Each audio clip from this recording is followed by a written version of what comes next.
Hello everyone, welcome to online portal of the engineers. तो student, आज हम लोग मेटल कटिंग के लेक्चर नंबर 8 में डिस्कस करेंगे। तो चलिए हम लोग देखते हैं कि हमारा लेक्चर नंबर 8 यानी कि आज हम स्टूडेंट अपने मेटल कटिंग के लास्ट लेक्चर में डिस्कस करेंगे। तो उसमें हम लोग टूल के मटेरियल और उसकी प्रॉपर्टीज़ के बारे में डिस्कस करेंगे। तो चलिए आज हम शुरू करते हैं। स्टूडेंट देखिए, हमने सारी प्रॉपर्टीज़ को नोट कर रखा है, इसको हम लोग लाइन बाय लाइन डिस्कस करते हैं। तो आइए स्टूडेंट देखिए, सबसे पहले हम कटिंग टूल मटेरियल की बात करेंगे। तो हमारा जो टॉपिक मेटल कटिंग चल रहा है, इस मेटल कटिंग में हम बात करेंगे स्टूडेंट कटिंग टूल मटेरियल की। तो अब उस टूल मटेरियल में देखिए, पहली हेडिंग हमारी होगी characteristic of an ideal tool material. तो जैसे स्टूडेंट कोई हमारे पास टूल होता है तो उसकी आइडियल कैरेक्टरिस्टिक क्या होनी चाहिए, मतलब जिससे वो टूल हमारा पूरी फुल इफिशियंसी के साथ यूज हो। तो चलिए हम लोग उसी पे देखते हैं कि कौन कौन सी कैरेक्टरिस्टिक होनी चाहिए।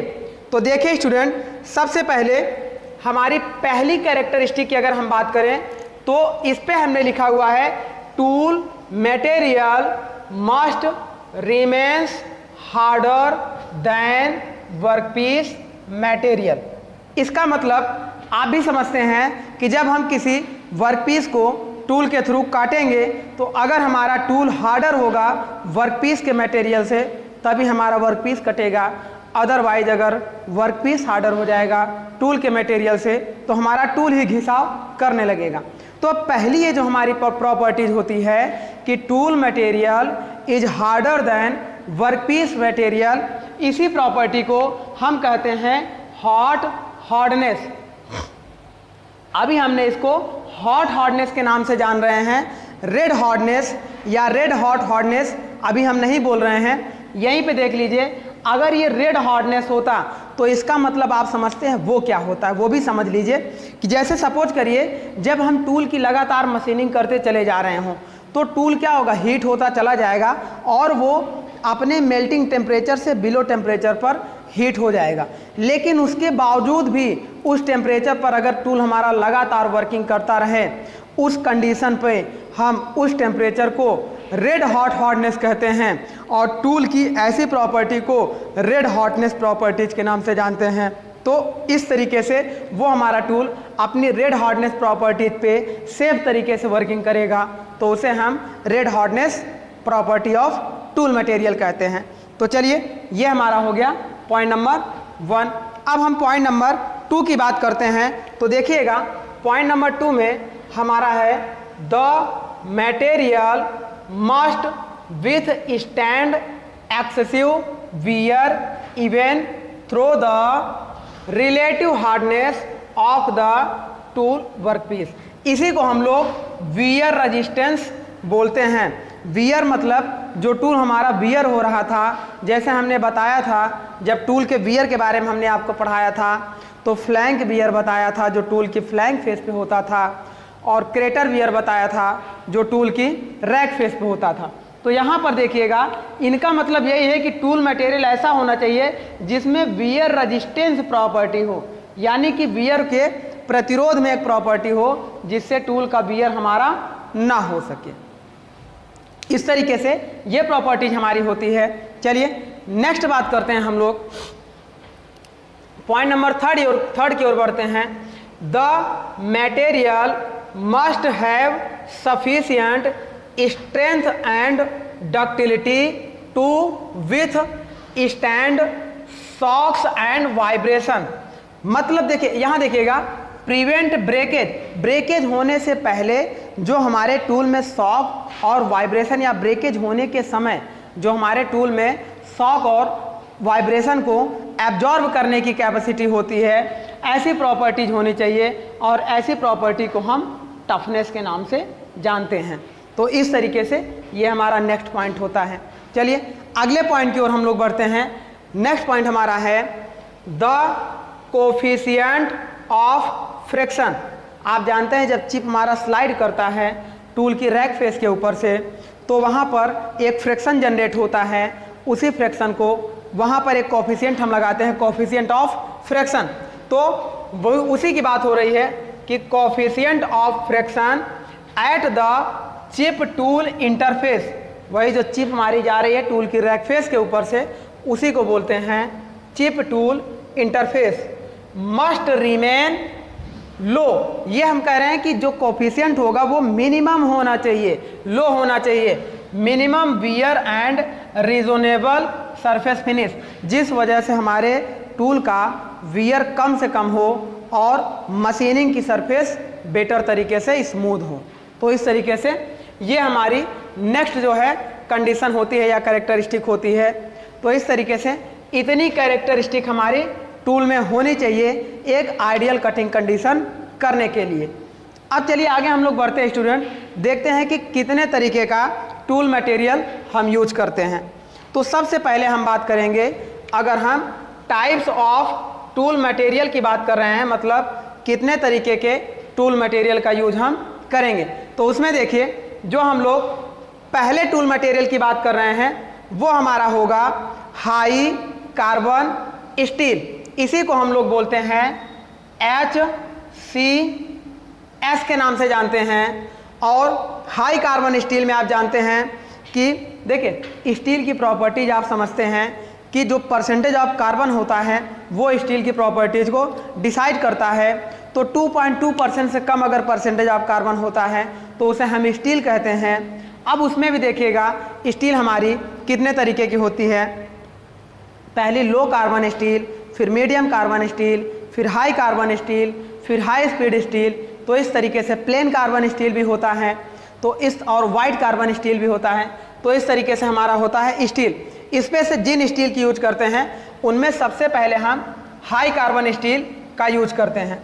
अब हाई कार्बन स्टील में देखिए हम लोग परसेंटेज ऑफ कार्बन 0.8% लेते हैं। इसमें देखिएगा परसेंटेज ऑफ कार्बन 0.8% लेते हैं।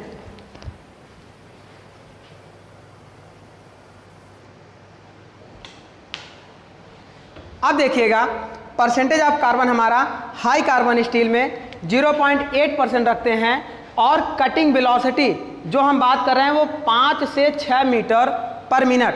यहाँ ध्यान से देखिएगा 5 to 6 मीटर पर मिनट हमारी कटिंग वेलोसिटी होनी चाहिए। इससे ज़्यादा अगर हो जाएगी तो ये कार्बन टूल स्टील हमारा हाई कार्बन स्टील फेल कर जाएगा। ये हमें डेटा याद रखना है। देखिए एग्जाम में आपका डेटा पूछ सकता है, तो इसी के लिए इसको हमने पूरा नोट करके समराइज किया है अपने लास्ट लेक्चर को। ये प्रोडक्शन का लास्ट लेक्चर नहीं रहेगा स्टूडेंट, इसको भी ध्यान दीजिएगा। ये हमारे टॉपिक मेटल कटिंग में जो सिंगल पॉइंट कटिंग टूल चल रहा था ये उसका लास्ट लेक्चर है। इसके बाद हम लोगों का दूसरा टॉपिक स्टार्ट होगा। चलिए देखिए, और जो टेम्परेचर होता है जब टूल पे हम लोग वर्कपीस पे हम लोग टूल द्वारा कटिंग करते हैं तो वहाँ 3 जोन में टेम्परेचर डिस्ट्रीब्यूट होता था। वहाँ जो मैक्सिमम टेम्परेचर जनरेट होना चाहिए वो अगर कार्बन स्टील का टूल है हाई कार्बन स्टील का तो 200 डिग्री सेंटीग्रेड 200 डिग्री सेंटीग्रेड से अधिक नहीं जनरेट होना चाहिए। और उसकी देखिएगा वीकर हार्डनेस 750 HV। आप पहले समझिए वीकर हार्डनेस क्या होता है। तो आप एक मशीन सुने होंगे, चलिए उस मशीन का नाम होता है, देखिए हम यहीं पे बता दे रहे हैं, आपने एक मशीन का नाम सुना होगा BHN। इसे बोलते हैं ब्रेनेल हार्डनेस नंबर, ब्रेनेल हार्डनेस नंबर। और ये नंबर कहाँ भी आता है, एक मशीन होती है रॉकवेल टेस्टिंग मशीन। इस पर हम क्या करते हैं, हार्डनेस को चेक करते हैं और वो जो हार्डनेस हमारी आती है जो BHN आता है वो हमारा किस में आता है, HV में आता है। HV का जो नाम लिखते हैं वो हम लिखते हैं वीकर हार्डनेस। इस तरीके से स्टूडेंट ये हमारा होता है HV में वीकर हार्डनेस। चलिए अब देखिए ये हमारा होता है रॉकवेल टेस्टिंग मशीन पे। किसी भी टूल की हार्डनेस को हम टेस्ट करते हैं, उस हार्डनेस की प्रॉपर्टीज़ के अकॉर्डिंग है। अगर टूल का हार्डनेस कम है तो वर्कपीस की हार्डनेस बहुत ज़्यादा होगी तो टूल हमारा टूट जाएगा। तो इसीलिए हम लोग हार्डनेस को एक मिनिमम वैल्यू के साथ रखते हैं। चलिए अब देखिए, जब हाई कार्बन स्टील होता है तो इसकी हार्डनेस हमारी कितनी होती है, 750 HB तक ये बियर कर सकता है। इसके बाद देखिएगा नेक्स्ट टूल हमारा जो होगा वो है हमारा कार्बन स्टील। अब कार्बन स्टील का मतलब क्या है, जैसे हम बात कर रहे थे प्लेन कार्बन स्टील की, तो उसमें हमारा होता है कार्बन स्टील। इसमें देखिएगा ये हमने लिखा है recommended for small size tool, मतलब जब टूल का साइज बहुत स्मॉल होगा तो ये क्या होता है, हाई कार्बन स्टील से कम परसेंटेज ऑफ कार्बन होता है, तो ये हम इसे प्लेन कार्बन स्टील के नाम से जानते हैं। और ये सबसे छोटे साइज के टूल जब होते हैं तो वहाँ पर इनका यूज किया जाता है। इसमें देखिएगा नेक्स्ट पॉइंट इसमें लिखा है use up small diameter of workpiece. Workpiece भी बहुत छोटे साइज के होने चाहिए, हैवी वर्कपीस होंगे तो बहुत ज़्यादा ये मशीनिंग नहीं कर पाएगा, फेल कर जाएगा। लगभग इसका कितना होता है, up to 12 mm to 15 mm, मतलब 12 से 15 mm डायमीटर ऑफ वर्कपीस की मशीनिंग करते हैं। इसका जो BHN होता है, बिरिनल हार्डनेस नंबर, यहाँ पे जो हमने बताया HB में होता है, वो 170 से 180 HB होता है। HB मतलब वीकर हार्डनेस, इस तरीके से। और इस पर जब मशीनिंग करते हैं तो देखिए गुड मशीन, नेक्स्ट पॉइंट इसका है गुड मशीनेबिलिटी, गुड मशीनेबिलिटी, और उसके आगे देखिएगा comma improve their resistance to breakage under vibration and impact. जब हम मटेरियल को तोड़ते हैं, ब्रेक करते हैं, तो वहाँ पर वाइब्रेशन जनरेट होता है, तो ये क्या करता है, वाइब्रेशन को रजिस्ट करता है और इम्प्रूव करता है मशीनेबिलिटी को। तो इस तरीके की ये प्रॉपर्टी जिसमें होती है। इसमें देखिए जो टेम्परेचर जनरेट होता है वो 190 से 200 डिग्री सेंटीग्रेड के बीच में जनरेट होता है, तो ये डेटा थोड़ा सा याद रखिएगा। चलिए आगे बढ़ते हैं। नेक्स्ट देखिएगा, अब यहाँ पे देखिए हाई कार्बन स्टील था, प्लेन कार्बन स्टील था, आगे देखिए हाई स्पीड स्टील HSS।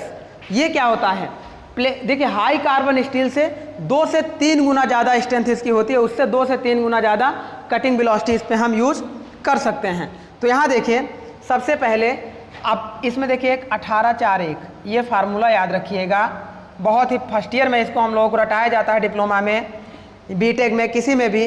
तो इसमें क्या होता है, 1841 का मतलब होता है 18% टंगस्टन होता है, 4% क्रोमियम होता है और 1% वेनेडियम होता है। तो इस तरीके के मटेरियल को हम बोलते हैं हाई स्पीड स्टील, है ना, जिसमें 1841 हमारा प्रॉपर्टीज होती हैं। इसमें कटिंग वेलोसिटी जो हमारी रखते हैं वो 2 से 3 गुना 2 to 3 times of HCS। High carbon steel के टूल की अपेक्षा 2 से 3 गुना कटिंग स्पीड इसमें हम ज़्यादा रखते हैं। चलिए इसकी जो वीकर हार्डनेस होती है ये 850 ऑब्वियसली है, इससे इसकी हार्डनेस ज़्यादा होगी। देखिए हाई कार्बन स्टील की कितनी है, 750, और हाई स्पीड स्टील की कितनी है, 850। और टेम्परेचर भी ये ज़्यादा एब्जॉर्ब करता है, तो यहाँ टेम्परेचर 600 से 800 डिग्री सेंटीग्रेड तक जनरेट हो सकता है, जिससे टूल हमारा फेल नहीं करेगा। आगे देखिएगा, अब नेक्स्ट टूल की बात कर रहे हैं। नेक्स्ट हमारा है कोबाल्ट टूल। कोबाल्ट देखिए एक ऐसा मटेरियल होता है, ज़्यादातर हम मेटल में इसका उपयोग एज ए बाइंडिंग के रूप में करते हैं। 2 मटेरियल को हमें बाइंड करना है प्रॉपर अच्छे तरीके से, तो कोबाल्ट को डाल देते हैं कास्टिंग के समय, तो वहाँ कोबाल्ट एज ए बाइंडर उसमें यूज होता रहता हमेशा, है ना, उसकी बॉन्डिंग एजेंसी को, बॉन्डिंग प्रॉपर्टी को इंक्रीज करता रहता है। तो इस तरीके से कोबाल्ट होता है। लेकिन अगर कोबाल्ट मटेरियल का ही टूल बना दिया जाए और उसमें स्टील की मिक्सिंग कर दी जाए तो ऐसे टूल को कोबाल्ट स्टील कहते हैं। अब उसमें देखिएगा जो कोबाल्ट की मात्रा होती है वो हमारी 2 से 15%, वैसे जनरली 12% का यूज करते हैं, लेकिन 2 से 15% का यूज हम कोबाल्ट का करते हैं। किसमें, कोबाल्ट स्टील के टूल में। और देखिएगा 20% टंगस्टन, अच्छा, टंगस्टन का यूज हम करते हैं तो उसकी क्या कौन सी प्रॉपर्टी बढ़ जाती है? हार्डनेस बढ़ जाती है। टूल की हार्डनेस बढ़ाने के लिए 20% टंगस्टन का यूज करते हैं। इससे पहले देखिए हाई स्पीड स्टील में 18% टंगस्टन था और इसमें 20% है, मतलब cobalt steel high speed steel से ज़्यादा स्ट्रेंथ होगी, इसकी हार्ड स्ट्रेंथ ज़्यादा होगी। अब देखिए 4% क्रोमियम का यूज करते हैं और 2% वेनेडियम का यूज करते हैं। यहाँ पर देखिए 4% क्रोमियम यहाँ पर भी था, लेकिन वेनेडियम 1% था, लेकिन यहाँ पर वेनेडियम 2% यूज करते हैं। तो इस तरीके से देखिए कोबाल्ट स्टील और हाई स्पीड स्टील में बहुत ज़्यादा सिमिलरिटीज होती हैं, but cobalt steel high speed steel से ज़्यादा स्ट्रेंथ का होता है। अब यहाँ पे देखिएगा, जो हम देखें इस तरीके से इसकी कटिंग वेलोसिटी भी इससे क्या होती है? हाई स्पीड स्टील से ज़्यादा होती है और टेम्परेचर भी ये लगभग 900 डिग्री सेंटीग्रेड तक वियर करता है। अब आगे बात करते हैं मॉलिब्डेनम हाई स्पीड स्टील।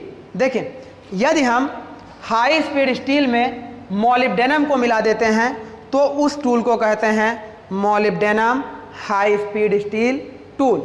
इसमें देखिएगा हम क्या करते हैं, मॉलिब्डेनम कितना परसेंट? 6% मॉलिब्डेनम मिला देते हैं और टंगस्टन 6%, क्रोमियम 4% और वेनेडियम 2%। देखिए टंगस्टन की मात्रा बहुत कम कर देते हैं, तो इस तरीके के टूल को हम बोलते हैं molybdenum high speed steel tool. चलिए आगे बात करते हैं स्टीलाइट जो हमारा होता है, स्टीलाइट टूल मटेरियल जो होता है वो देखिएगा क्या होता है, it is a non ferrous alloying material. यह नॉन फेरस एलॉइंग मटेरियल होता है। ऑब्जेक्टिव में यही लाइन आपको उठाकर दे देगा कि स्टीलाइट टूल कैसा होता है। तो stellite tool is a non ferrous alloying material. अब इसमें देखिए कोबाल्ट की मात्रा लगभग 40 से 48% ऐड की जाती है। यहाँ कोबाल्ट की मात्रा देखिए 20% थी कोबाल्ट स्टील में, लेकिन इसमें 40 से 48% यूज की जाती है। अब क्रोमियम देखिएगा 30 से 35% क्रोमियम यूज किया जाता है और कार्बन 1.8 से 2.5% तक यूज करते हैं। तो इस तरीके से ये हमारा होता है। इस पे देखिएगा इन सब से ज़्यादा टेम्परेचर वियर कैपेसिटी होती है। ये हमारा टेम्परेचर 1000 डिग्री सेंटीग्रेड तक वियर कर सकता है। चलिए, और इसकी जो कटिंग स्पीड होती है ये 2 times higher than high speed steel. ये जो हाई स्पीड स्टील है HSS, इससे 2 गुना, जैसे यहाँ देखें cutting speed, high speed steel की cutting speed high carbon steel से 2 गुना थी, 2 से 3 गुना थी, उसी तरह स्टीलाइट की 2 से 3 गुना हमारी हो जाएगी, किससे? हाई स्पीड स्टील की अपेक्षा। आगे देखिएगा, अब थोड़ा सा नोट पॉइंट देखिए, इसमें हमने लिखा हुआ है कुछ इंपॉर्टेंट हाईलाइटेड पॉइंट हैं जो एग्जाम में आते हैं। जैसे पहला नोट पॉइंट हमने लिखा है, इन हाई स्पीड स्टील में tungsten can be substitute by molybdenum. High speed steel में देखिए अगर हम टंगस्टन को मतलब हटाना चाहें तो हम किससे हटा सकते हैं? मॉलिब्डेनम से रिप्लेस कर सकते हैं। मॉलिब्डेनम की जगह टंगस्टन का यूज कर सकते हैं। जैसे देखिए हाई स्पीड स्टील में हमने 18% टंगस्टन का यूज किया है। अगर इस 18% टंगस्टन को हटाना हो तो हम किसका यूज कर लेंगे? मॉलिब्डेनम का यूज कर लेंगे। अब देखिएगा मॉलिब्डेनम का यूज करेंगे तो क्या है? Changing properties of material.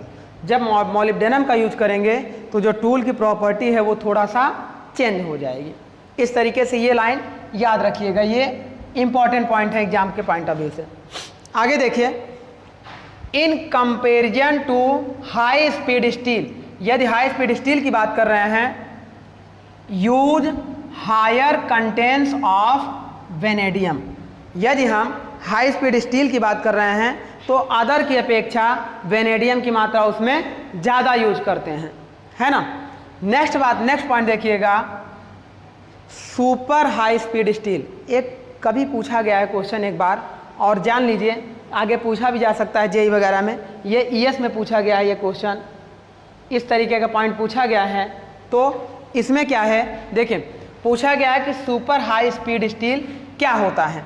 तो सुपर हाई स्पीड स्टील वह होता है, super high speed steel is known as cobalt based high speed steel. ये याद रखिएगा, जब हाई स्पीड स्टील में कोबाल्ट की मात्रा को हम ऐड कर देते हैं तो वो हमारा कहलाता है super high speed steel. Means super high speed steel is cobalt based high speed steel made by adding 2 से 5% कोबाल्ट, 2 से 5% कोबाल्ट को हम उसमें ऐड कर देते हैं with increase the cutting efficiency. Cutting efficiency को बढ़ाने के लिए हम इसको 2 से 5% कोबाल्ट ऐड कर देते हैं। आगे देखिए, नेक्स्ट पॉइंट देखिएगा, high speed steel tool. High speed steel tool wear very rapid wear as cemented carbide tool even through hardness is written. अभी हम सीमेंटेड कार्बाइड टूल को नहीं बताए थे, अब सीमेंटेड कार्बाइड टूल को पढ़ लीजिए तो इसके बारे में समझ में आ जाएगा, क्योंकि इससे ज़्यादा हार्डनेस सीमेंटेड कार्बाइड टूल में होती है। जब हम पूरा टूल पढ़ा देंगे तो आपको एक सीरीज बता देंगे लास्ट में कि सबसे कम मतलब लोअर हार्डनेस से हायर हार्डनेस टूल अरेंजिंग और असेंडिंग ऑर्डर में बता देंगे। तो यहाँ पे देखिए, सीमेंटेड कार्बाइड टूल की अगर बात कर रहा है तो सीमेंटेड कार्बाइड टूल क्या होता है, हाई हॉट हार्डनेस होती है। मैंने आपको थोड़ी देर पहले बताया था रेड हार्डनेस और हॉट हार्डनेस क्या होती है। तो सीमेंटेड कार्बाइड टूल में हाई हॉट हार्डनेस होती है और हायर मॉडुलस ऑफ रिजिडिटी, दृढ़ता होती है। रिजिडिटी मतलब दृढ़ता होती है, comma less tendency of chatter. Chatter मतलब जो डिगिंग होती है, ऐसे टूल हमारा डिगिंग करता है तो वहाँ पे चैटरिंग होती है, उसी प्रॉपर्टी को या उसी कमी को हम चैटर कहते हैं। तो अब देखिएगा, जो सीमेंटेड कार्बाइड टूल होता है उसमें लेस टेंडेंसी ऑफ चैटर होता है। इन सब में चैटर की टेंडेंसी थोड़ा सा ज़्यादा होती है। तो इस तरीके से ये हमारा हो गया।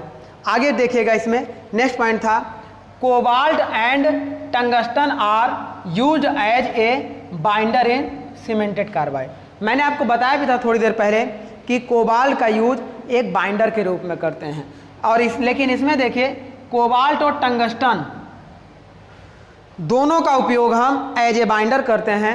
किस टूल के लिए? सीमेंटेड कार्बाइड टूल के लिए। तो इस तरीके से ये हमारा हो गया। चलिए आगे देखते हैं, इसके लिए थोड़ा सा नोट पॉइंट देखिएगा। देखिए यहाँ पर नोट पॉइंट हमने लिखा हुआ है, किसके लिए? सीमेंटेड कार्बाइड टूल के लिए। देखिए इसमें है, पहला पॉइंट हमने लिखा है, इन metal cutting, metal cutting operation में मतलब धातु कर्तन प्रोसेस में विथ कार्बाइड टूल, जब हम कार्बाइड टूल से कटिंग करते हैं at the maximum cutting speed, जब हम सबसे अधिक कटिंग स्पीड पर होते हैं तो the largest percentage of heat generation goes to be chip. ये चीज़ क्वेश्चन आपसे पूछा जा सकता है, ये वेरी इंपॉर्टेंट पॉइंट है, इसको ध्यान में रखिएगा। इसका मतलब ये है कि जब कार्बाइड टूल से हम मशीनिंग करेंगे तो जो हमारी जोन 1 चिप टूल के बीच में इंटरफेस, चिप और वर्कपीस के बीच में इंटरफेस होता था तो मैक्सिमम हीट चिप हमारी लेके जाती थी। तो ये वही बात कर रहा है कि जब कार्बाइड टूल की बात करेंगे तो वहाँ पर मैक्सिमम कटिंग स्पीड लेने पर जब मैक्सिमम हीट जनरेट होगी तो वो हीट हमारी किसके थ्रू? चिप के थ्रू अपने साथ चली जाएगी। ये पॉइंट हमारा हो गया। चलिए आगे की बात कर रहे हैं, कार्बाइड टूल देखिएगा। कार्बाइड टूल में क्या होता है? Only negative rake angle are used with the carbide tool material.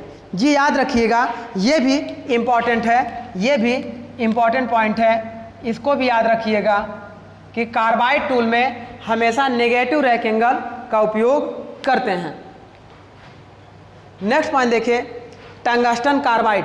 अब कार्बाइड की 3 कैटेगरी होती हैं, एक टंगस्टन कार्बाइड, एक टाइटेनियम कार्बाइड और एक टेंटुलम कार्बाइड। है ना। तीनों को उसकी हार्डनेस के अकॉर्डिंग हम देखते हैं। सबसे ज़्यादा हार्डनेस हमारी टाइटेनियम कार्बाइड की होती है और सबसे कम हार्डनेस हमारी देखिएगा टैंटुलम कार्बाइड की होती है। अगर टंगस्टन कार्बाइड की बात करेंगे तो इसको हम रिप्रेजेंट करते हैं WCr से, टंगस्टन कार्बाइड। इसमें जो इसकी हार्डनेस होती है वो 2000 HV मतलब वीकर हार्डनेस होती है। ये नंबर याद रखिएगा। दूसरी बात करेंगे, टाइटेनियम कार्बाइड सबसे ज़्यादा होती है, इसको हम TIC से जानते हैं। अब देखिएगा नेक्स्ट हम बात करेंगे TiCr कार्बाइड का मतलब Cr या Ca होता है, CARBID। ऐसे इस तरीके से TiC भी लिख देते हैं, लेकिन आप C को कार्बन मत समझिएगा, ये टाइटेनियम कार्बाइड है। लास्ट देखिएगा टैंटुलम कार्बाइड, इसको हम लोग TAC, शॉर्टकट TAC, और इसको हम लोग WC ऐसे जानते हैं। आप कार्बन मत पढ़िएगा, कार्बाइड पढ़िएगा। तो इस तरीके से टैंटुलम कार्बाइड 1800 HV का होता है। अब देखिएगा इस पे जो कार्बाइड के तीनों टूल जब हम यूज करेंगे तो जो कटिंग स्पीड लेते हैं वो तीनों टूल पर लगभग 150 मीटर पर मिनट, बहुत ज़्यादा कटिंग स्पीड लेते हैं। कहाँ आप देखिए, स्टील में हम लोग कितनी कटिंग स्पीड लेते थे, स्टील में हम लोग 5 से 6 मीटर पर मिनट लेते थे, मतलब 1 मिनट में 5 से 6 मीटर की ही कटिंग हो पाएगी। और यहाँ पे देखिएगा 150 मीटर पर मिनट, बहुत ज़्यादा, बहुत हाई कटिंग स्पीड लेते हैं। अब इस पे देखिएगा नोट पॉइंट, आप देखिएगा पहला नोट पॉइंट हमने लिखा हुआ है carbide tools made by brazing और स्लीव सोल्डरिंग ऑपरेशन। ये भी बहुत इंपॉर्टेंट पॉइंट है, इसको भी याद रख लीजिएगा कि ये कार्बाइड का टूल ज़्यादातर पूछा जाता है क्योंकि इसको ज़्यादा यूज करते हैं। अब इसमें देखिएगा कार्बाइड का जो टूल बनाया जाता है क्या वो ग्राइंडिंग के थ्रू बनाया जाता है, तो ऐसा मत बोलिएगा। कार्बाइड का टूल हमारा ब्रेजिंग या स्लीव सोल्डरिंग ऑपरेशन के थ्रू बनाया जाता है। अब इसके बाद कह रहे हैं next point, crater wear is predominant in carbide tool. तो कार्बाइड टूल में क्रेटर वियर होता है, प्रीडोमिनेंट होता है, ये भी याद रख लीजिएगा। और इसका लास्ट पॉइंट देखिएगा, ये कह रहा है कार्बाइड टूल आर वीकर, ये होता है carbide tool are weaker in tension. तो हमने पहले भी लेक्चर में जब आपको पढ़ाया था तो वहाँ पर भी हमने बताया था कार्बाइड मटेरियल टेंशन में वीकर होता है, कंप्रेशन में स्ट्रांग होता है। यहाँ देखिए carbide tool are weaker in tension than in compression. Compression में कार्बाइड की स्ट्रेंथ ज़्यादा होती है। So shank have sufficient thickness to minimum tensile stress. Carbide tool में मिनिमम टेंसाइल स्ट्रेस रखने के लिए उसकी सैंक की थिकनेस को सफिशिएंट रखते हैं, क्योंकि कार्बाइड टूल टेंशन में वीकर होता है और टेंशन में वीकर होता है और कंप्रेशन में स्ट्रांग होता है। तो देखिए स्टूडेंट, ये तो हमारा कार्बाइड टूल तक हमने डिस्कशन कर लिया। अब कार्बाइड के बाद हम लोगों का टूल होगा सिरेमिक टूल होगा। सिरेमिक के बाद CBN मतलब CBN cubic boron nitride tool होगा। उसके बाद डायमंड टूल होगा। तो ये 2-3 टूल और हमारे बचे हुए हैं। तो चलिए अब हम लोग उसको भी डिस्कस कर लेते हैं, और जब वो हमारा कंप्लीट हो जाएगा तो कुछ इम्पॉर्टेंट हाईलाइटेड एग्जाम के पॉइंट ऑफ व्यू से इम्पॉर्टेंट पॉइंट आपको बता देते हैं। तो ये सारे पॉइंट कंप्लीट हो जाएंगे तो हमारा ये लेक्चर कंप्लीट हो जाएगा। तो चलिए स्टूडेंट, अब हम लोग नेक्स्ट टूल के बारे में डिस्कस करते हैं।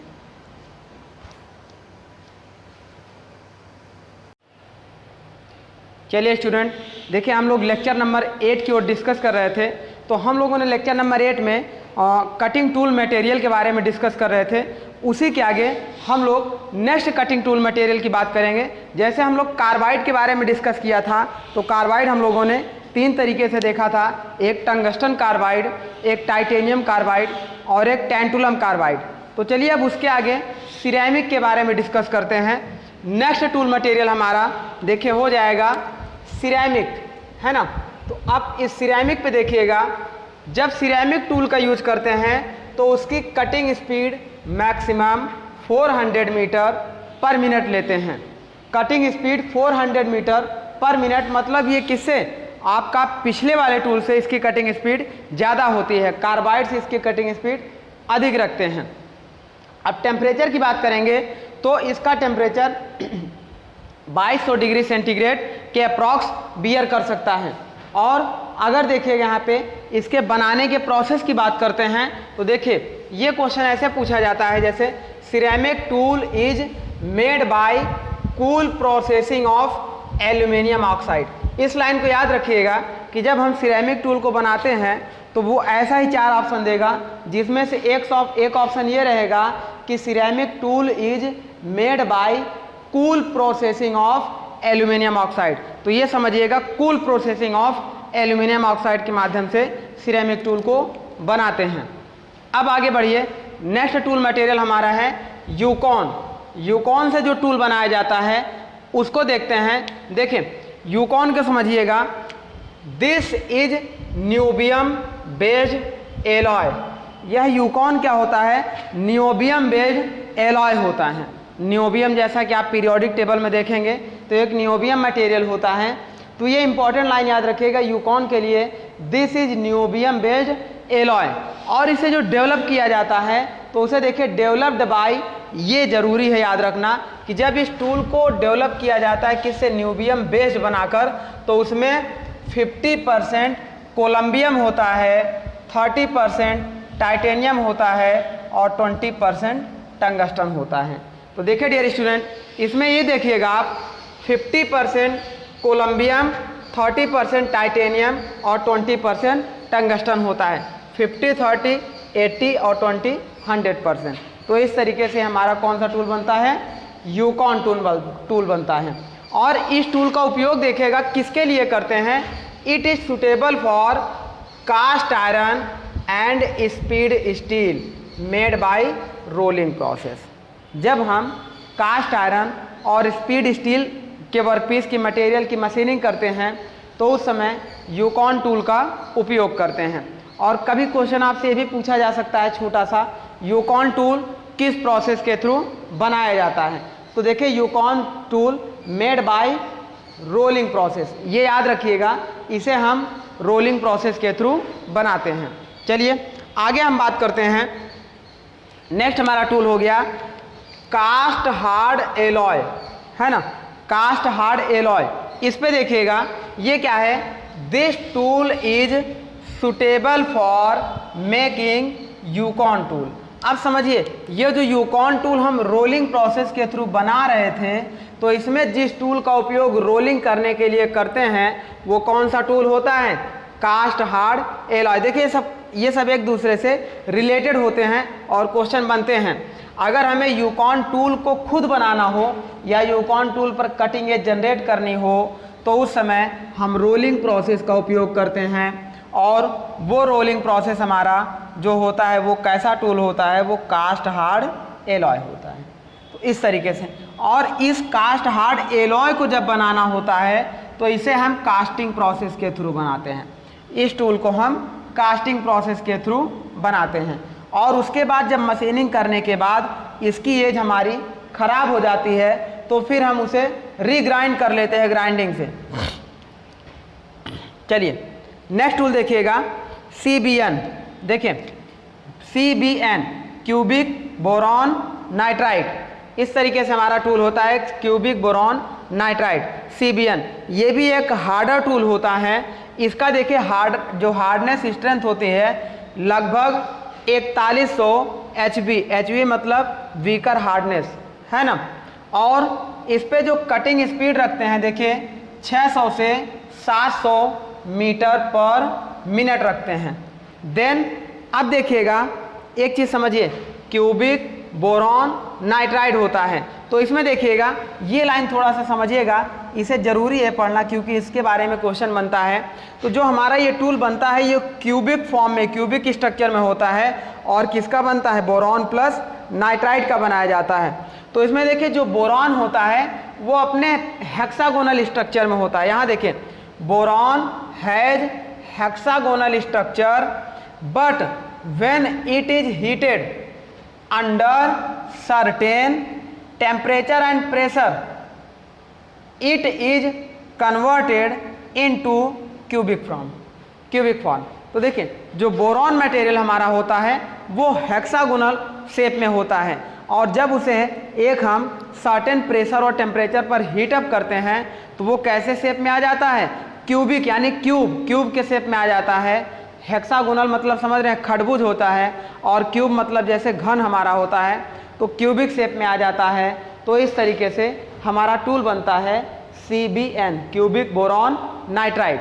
अब इसमें देखिएगा लास्ट लाइन देखिए, it is also used for speed steel. जब स्पीड स्टील और हाई स्पीड स्टील की मशीनिंग करनी होती है तो हम ज़्यादातर CBN टूल का उपयोग करते हैं। आइए आगे की ओर बढ़ते हैं। देखिए लास्ट टूल हमारा हो जाएगा डायमंड टूल। सबसे हार्डर स्ट्रेंथ अगर हमारे किसी टूल की होती है तो वो स्टूडेंट डायमंड टूल की होती है, जिसमें देखिएगा अगर बात करें, देखिए डायमंड टूल का उपयोग किसके लिए करते हैं, नॉन फेरस मटेरियल के लिए करते हैं। जब नॉन फेरस मटेरियल की मशीनिंग करनी होती है तो उस समय डायमंड टूल का उपयोग करते हैं। और उसमें से नॉन फेरस मटेरियल कौन कौन से होते हैं, देखिए जैसे हमारा हो गया एल्युमिनियम हो गया, ब्रास हो गया, यहाँ देखिए एल्युमिनियम हो गया, कॉपर हो गया, ब्रास हो गया, ब्रॉन्ज हो गया, या सिलिकॉन कंटेंट जिसमें हो, ऐसा वर्कपीस जिसमें सिलिकॉन कंटेंट हो, इस तरीके की वर्कपीस की मशीनिंग करने के लिए डायमंड टूल का उपयोग करते हैं। आगे देखिए also suitable for high speed machining. जब किसी टूल की स्ट्रेंथ या हार्डनेस बहुत ज़्यादा होगी तो सबसे ज़्यादा कटिंग स्पीड पर भी हम इससे मशीनिंग कर सकते हैं। तो इस तरीके से ये हमारा हो जाएगा also suitable for high speed machining. Next देखिएगा point, diamond tool have low tool chip friction. जो टूल चिप फ्रैक्शन होता है, टूल के रैक फेस के ऊपर से हमारी जो चिप ऐसे स्लाइड करके जाती है, तो जब डायमंड टूल यूज करते हैं तो वहाँ पर चिप टूल कॉन्टैक्ट एरिया कम होता है, जिससे हमारा फ्रैक्शन कम जनरेट होता है। और दूसरी बात देखिएगा हाई वियर रजिस्टेंस। जो डायमंड टूल होता है उसमें जो टूल वियर होता है वो बहुत कम होता है, मतलब वियर रजिस्टेंस बहुत हाई होती है। और नेक्स्ट देखिएगा ability to maintain a sharp cutting edge. तो जो टूल हमारा होता है, टूल की जो कटिंग एज हमारी बनी रहती है, अब वो जो हमारी शार्प एज होती है वो ज़्यादातर काफ़ी देर तक बनी रहती है, मतलब उसकी जो शार्प एज बने रहने की एबिलिटी है वो सबसे ज़्यादा डायमंड में होती है।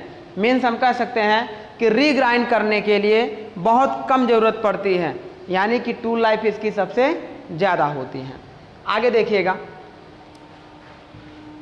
इसकी जो हार्डनेस देखिए, याद रखिएगा HB मतलब वीकर हार्डनेस 7500 7500 होती है, और टेम्परेचर ये जो बियर करता है ये लगभग 1650 डिग्री सेंटीग्रेड के आसपास टेम्परेचर बियर करता है।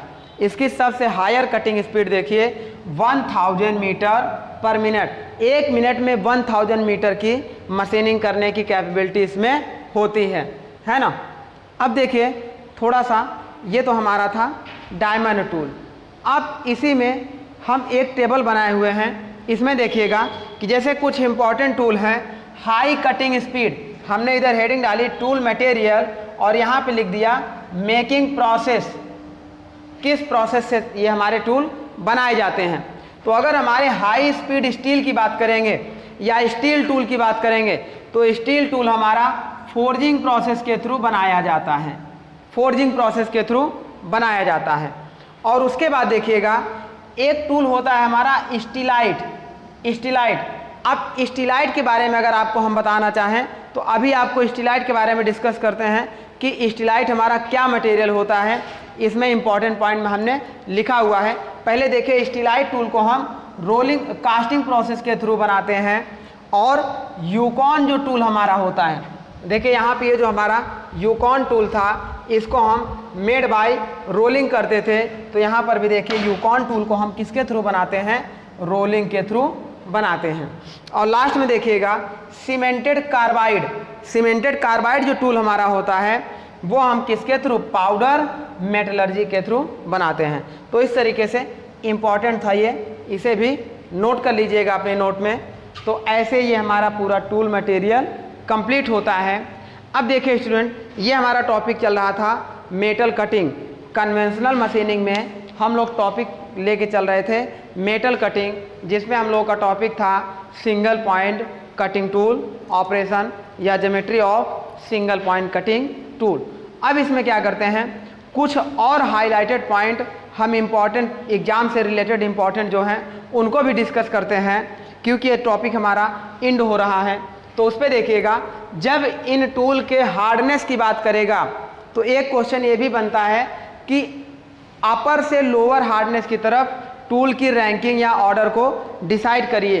तो देखिए, सबसे ज़्यादा हार्ड जो टूल हमारा होता है वो डायमंड का होता है, और डायमंड से लेस देन हार्डनेस जो होती है वो CBN की होती है।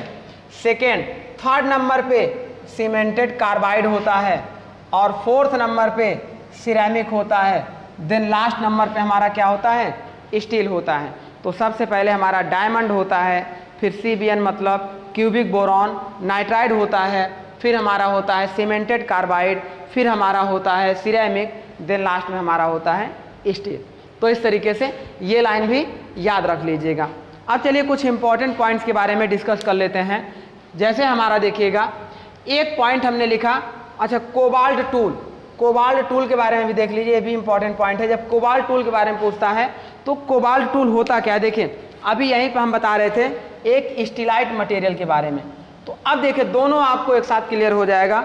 यहाँ देखिए, जो कोबाल्ट टूल होता है, जैसे stellite tool are made by powder metallurgy, यहाँ पर देखिए हमने लिखा था stellite tool are made by casting. तो कास्टिंग या पाउडर मेटलर्जी दोनों लगभग सेम प्रोसेस होते हैं, लेकिन stellite tool are made by powder metallurgy process and it is used to make cobalt tool. तो जब हम कोबाल्ट टूल को बनाते हैं तो उस समय कोबाल्ट टूल को बनाने के लिए हमें स्टीलाइट टूल की आवश्यकता पड़ती है। इस तरीके से हमारा बनता है स्टीलाइट टूल के माध्यम से कोबाल्ट टूल बनता है। और कोबाल्ट टूल में देखिएगा, देखिए जो कोबाल्ट टूल को हम बनाते हैं तो इसका भी उपयोग हम करते हैं, ये भी एक हार्डर मटेरियल की मशीनिंग करने के लिए उपयोग किया जाता है। और कोबाल्ट का उपयोग मैंने आपको बताया था कि कोबाल्ट एज ए बाइंडर किसी भी वर्कपीस में या किसी भी टूल में एक्ट करता है, तो इसकी बाइंडिंग स्ट्रेंथ सबसे ज़्यादा होती है। चलिए नेक्स्ट इंपॉर्टेंट पॉइंट हम देखते हैं। नेक्स्ट पॉइंट हमारा है जैसे माइल्ड स्टील वर्कपीस। जब हमारा कोई वर्कपीस कैसा हो, माइल्ड स्टील का हो यानी मृदु इस्पात का हो, व्हेन यूजिंग कार्बाइड टूल, तब हम कार्बाइड टूल का उपयोग करते हैं at 100 degree centigrade MRR is maximum. समझिए, जब हमारा वर्कपीस माइल्ड स्टील का हो और टूल कार्बाइड मटेरियल का हो तो 100 डिग्री सेंटीग्रेड टेम्परेचर पर मैक्सिमम मटेरियल रिमूवल रेट हमारा अचीव होता है। तो इस तरीके से इस पॉइंट को भी याद रखिएगा कि 100 डिग्री सेंटीग्रेड पर कार्बाइड टूल के द्वारा जब हम किस मटेरियल की, माइल्ड स्टील की मशीनिंग करते हैं तो सबसे ज़्यादा मटेरियल रिमूवल रेट वहाँ पर अचीव होता है। आगे बात करते हैं, देखिए when mild steel workpiece and high speed tool. अब देखिए वर्कपीस हमारा माइल्ड स्टील ही हो और टूल हमारा किसका उपयोग किया जाए, हाई स्पीड स्टील का, तो उस समय cutting speed, average cutting speed 22 metre per minute लेते हैं।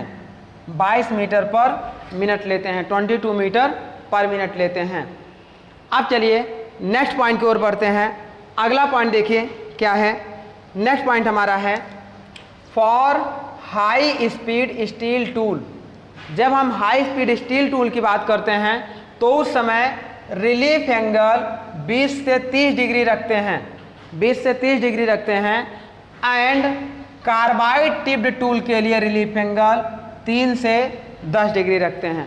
दोनों को याद रखिएगा कि अगर हमारा हाई स्पीड स्टील हो उस समय रिलीफ एंगल 20 से 30 डिग्री रखते हैं, जबकि मैंने बताया था रिलीफ एंगल आपका कितना, 5 से 15 डिग्री। लेकिन ये सब क्या है, जैसे अपवाद टाइप के हैं, तो उस तरीके से इन सब पॉइंट्स को भी याद रखिएगा। रिलीफ एंगल अगर हाई स्पीड स्टील टूल हो तो उस समय 20 से 30 डिग्री, और कार्बाइड टिप्ड टूल हो तो उस समय 3 से 10 डिग्री रखते हैं। चलिए अगले पॉइंट की ओर बढ़ते हैं। नेक्स्ट पॉइंट हमारा देखिएगा, नेक्स्ट पॉइंट है the trade name of non ferrous cast alloy. यदि हम बात करेंगे, देखिए अब यही हमारा स्टीलाइट आ रहा है।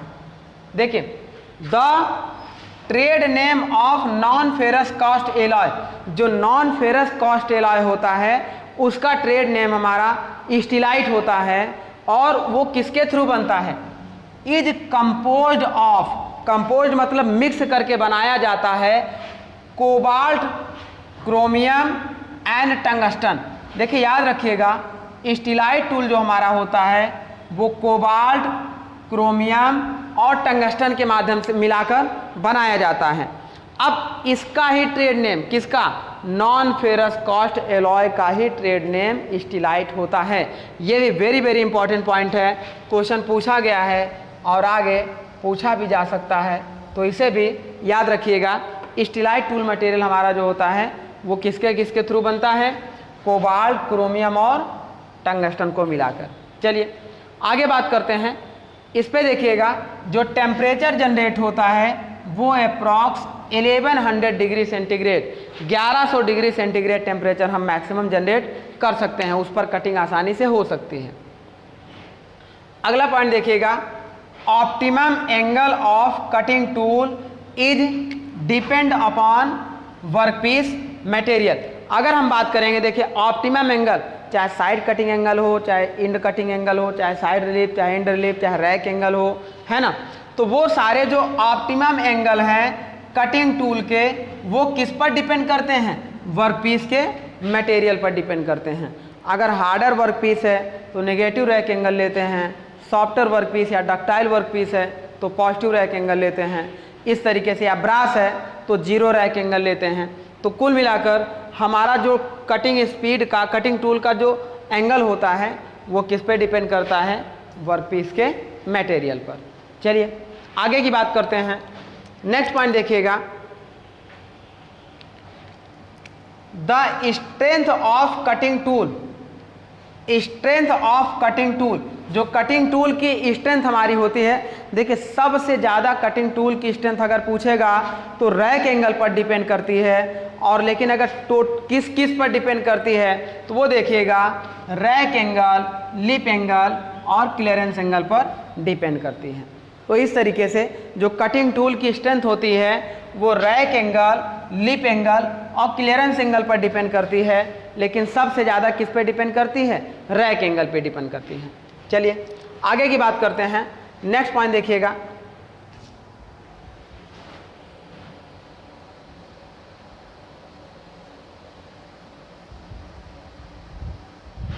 रैक एंगल पर कैसे डिपेंड करती है वो भी देख लीजिएगा। जब इस तरीके का हमारा टूल होता है तो ये हमारा देखिएगा कटिंग एज यहाँ पे इंटरसेक्ट करती थी तो ये पॉजिटिव रैक एंगल बनता था। अगर इसी टूल को हम ऐसा बना दें, ऐसा बना दें तो इसका और साइज बढ़ गया। यही टूल हमारा ऐसा बन जाए तो और साइज बढ़ गया, तो एक एंगल हमारा ये बना था, एक एंगल हमारा ये बन रहा है। तो इस तरीके से हमारे नेगेटिव और पॉजिटिव रैक एंगल होते हैं, टूल का साइज लगातार बढ़ता चला जाता है। तो इसीलिए सबसे ज़्यादा स्ट्रेंथ हमारी रैक एंगल पर डिपेंड करती है। चलिए नेक्स्ट पॉइंट देखिएगा, ये कह रहा है crater wear due to abrasion action of chip. जो क्रेटर वियर होता है, जैसे इस तरीके का हमारा वर्कपीस होता है। देखिए अगर ऐसे हम मशीनिंग करें, ऐसा टूल लगाएं और जो चिप हमारी ऐसे जाएगी तो इसको ऐसे रिमूव करते हुए जाएगी, तो यहाँ से जो टूल हमारा ऐसा रिमूव होगा इतना पार्ट, इसी को हम क्रेटर वियर कहते हैं। और ये क्यों रिमूव होता है? क्योंकि ये चिप हमारी इसके ऊपर फ्रिक्शन फोर्स लगा रही है, तो इसीलिए ये रिमूव होता है। और जो ये जोन 1 होता है, यहाँ से यहाँ पर, ये जो यहाँ पर मैक्सिमम हीट जनरेट होती है, और यहाँ से यहाँ तक की जो डिस्टेंस होती है वो 2 to 3 mm होती है। मतलब जो शियर प्लेन एरिया होता है उससे 2 से 3 mm अवे मतलब दूरी पर मैक्सिमम टेम्परेचर हमारा जनरेट होता है। चलिए पढ़ते हैं इस लाइन को। Crater wear due to abrasion action of chip are produced and maximum temperature is 2 to 3 mm, 2 से 3 mm away from shear plane. Shear plane से 2 से 3 mm दूरी पर मैक्सिमम टेम्परेचर जनरेट होता है। चलिए नेक्स्ट पॉइंट देखिएगा, chip thickness increase when decrease shear angle. तो इसको भी देखिएगा, यह भी पॉइंट याद रखिएगा, जब शियर एंगल इंक्रीज करेगा तो चिप थिकनेस डिक्रीज करेगा। ऐसे देखिए, एक ये हो गया शियर एंगल फाई, दूसरे में देखिए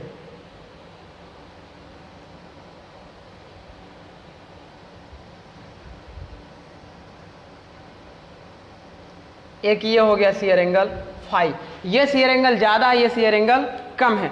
यहाँ देखिए कह रहा है chip thickness increase when decrease shear angle. अगर शियर एंगल हमारा कम होगा तो देखिएगा ये मटेरियल कैसा रिमूव होगा, ये कुछ इस तरीके से ऐसा रिमूव होगा, और शियर एंगल ज़्यादा होगा तो मटेरियल ऐसा रिमूव होगा। तो ये जो इसकी चिप थिकनेस ये होगी ये लेस होगी, और ये जो चिप थिकनेस होगी ये मोर होगी। तो इस तरीके से ये पॉइंट हमारा इंपॉर्टेंट था कि जब चिप थिकनेस इंक्रीज करेगी तो शियर एंगल डिक्रीज करेगा। चलिए अगले पॉइंट की ओर बढ़ते हैं। नेक्स्ट पॉइंट देखिए, ये कह रहा है large positive rack angle reduce the magnitude of cutting force. तो ये मैंने आपको बताया था कि ये जितना इस तरीके से ये कटिंग एंगल क्या बनता था, पॉजिटिव रैक एंगल। ये रैक फेस हमारी जितना इस तरफ खिसक के जाएगी उतना चिप आसानी से आगे बढ़ेगी और उतना ही कटिंग फोर्स कम लगेगा।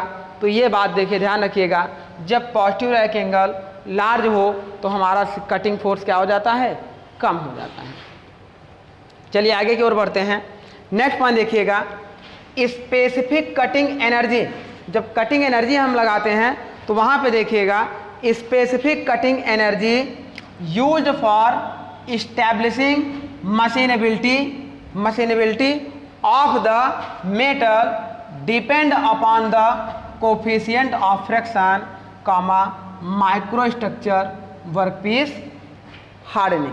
तो जो हमारी स्पेसिफिक कटिंग एनर्जी होती है, अगर हमें बेटर मशीनेबिलिटी चाहिए या हम मशीनेबिलिटी कर रहे हों तो स्पेसिफिक कटिंग एनर्जी हमारी डिपेंड करती है कोफिशिएंट ऑफ फ्रैक्शन पर और वर्कपीस के हार्डनिंग के माइक्रो स्ट्रक्चर पर डिपेंड करती है। आगे देखिएगा next point, cutting speed with high speed steel tool. यदि हम बात कर रहे थे किसकी, HSS high speed steel tool की बात कर रहे थे, will be maximum when aluminium workpiece. अगर हम एल्यूमिनियम वर्कपीस की मशीनिंग करें, सपोज करिए ये वर्कपीस हमारा एल्यूमिनियम हो जाए और ये टूल हमारा किसका हो जाए, हाई स्पीड स्टील का हो जाए, तो यही कह रहा है cutting speed with high speed steel tool will be maximum when. तो यहाँ पे जो क्या करेगा, ये मैक्सिमम कटिंग स्पीड, हम इसकी जो कटिंग स्पीड लेंगे वो मैक्सिमम होगी जब टूल हमारा हाई स्पीड स्टील का हो और वर्कपीस हमारा एल्यूमिनियम का हो। ये भी पॉइंट याद रखिएगा, पूछा गया है, क्वेश्चन आ भी सकता है। इस तरीके से ये हो गया। लास्ट पॉइंट देखिएगा, larger shear angle and smaller chip tool contact area increase tool life. देखिए ये जो शियर एंगल लार्जर होगा तो यहाँ से चिप ऐसे तुरंत आगे बढ़ जाएगी, तो इसका मतलब चिप टूल कॉन्टैक्ट एरिया कम होगा, जिससे टूल लाइफ हमारी क्या हो जाएगी, बढ़ जाएगी, और इस केस में टूल लाइफ हमारी क्या हो जाएगी, घट जाएगी। जब स्मॉलर शियर एंगल होगा तो टूल लाइफ हमारी घट जाएगी। तो इस केस में हमारा ये कह रहा है larger shear angle and smaller chip tool contact area increase tool life, और दूसरी बात कर रहा है एंड स्मॉलर शियर एंगल। सीधी सी बात है, जब शियर एंगल स्मॉल होगा तो उस समय क्या होगा, larger chip tool contact area then decrease tool life. तो इस तरीके से ये हमारा देखिए स्टूडेंट पूरा मेटल कटिंग का टॉपिक कंप्लीट होता है। अब इसमें हमारा इससे रिलेटेड ऑब्जेक्टिव क्वेश्चन बचा हुआ है, तो हम क्या करते हैं, अब इसके बाद ऑब्जेक्टिव क्वेश्चंस जो बोर्ड में आए हुए हैं, जो किसी एग्जाम में आए हुए हैं, जेई के या गेट के या ESE के, तो उन सारे ऑब्जेक्टिव क्वेश्चन को हम यहाँ पे करते हैं तो यहाँ पे हमारा ये टॉपिक कंप्लीट होगा। फिर हम लोग नेक्स्ट टॉपिक की ओर आगे बढ़ेंगे। तो चलिए हम लोग ऑब्जेक्टिव क्वेश्चन की ओर शुरू करते हैं।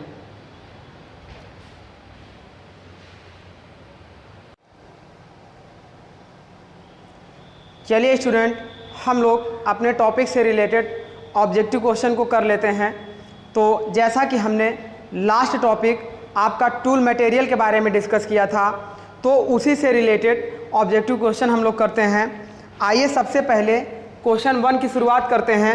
देखिए क्वेश्चन नंबर 1, यहाँ पर देखिए क्वेश्चन नंबर 1 में है which one of the following is hardest cutting tool. देखिए इसने पूछा निम्न में से कौन सा सबसे हार्डेस्ट कटिंग टूल है, लेकिन इसने एक बात और बोल दी, नेक्स्ट ओनली टू डायमंड। इसका मतलब जो आप ऑप्शन बताएंगे उससे ज़्यादा हार्ड केवल और केवल डायमंड टूल होना चाहिए। तो डायमंड से पहले जो हार्डर टूल होगा वो कौन सा होगा? तो मैंने आपको सबसे हार्डर टूल डायमंड बताया था, उसके बाद CBN बताया था, cubic boron nitride second position पे। तो ये उसी की बात कर रहा है। देखें ऑप्शन ए था सीमेंटेड कार्बाइड, गलत हो जाएगा। ऑप्शन बी था सिरेमिक, गलत हो जाएगा। ऑप्शन सी देखिए CBN क्यूबिक बोरॉन नाइट्राइड, तो ये सही हो जाएगा। नेक्स्ट ऑप्शन डी भी गलत हो जाएगा। ये क्वेश्चन आपका UPRVUNL JEE 2016 में आया हुआ था। चलिए अगले क्वेश्चन की तरफ बढ़ते हैं। देखिए next question, consider the diagram related to machining economics with various cost component. तो देखिए जैसा कि मैंने बताया था आपको, जब ये डायग्राम मैंने बनाया था तो उसमें देखिए सबसे पहले इस तरीके का जो हमारा डायग्राम जाता था, इस तरीके का जो डायग्राम जाता था वो हमारा क्या होता था? कॉस्ट होती थी, और लो कॉस्ट हमारी यहाँ पे आती थी। इस तरीके का जो डायग्राम आता था ये हमारी कौन सी कॉस्ट होती थी? मशीनिंग कॉस्ट होती थी। और ये जो डायग्राम होता था, इस डायग्राम की बात करें तो ये हमारा कौन सा होता था? ये हमारा टूल चेंजिंग कॉस्ट होती थी, और ये हमारा टूल रीग्राइंड कॉस्ट होती थी। तो इनमें से ये कहा कि इधर अगर एलिमेंट हो और इधर कर्व हो तो मैच करिए, निम्न में से कौन सा होगा?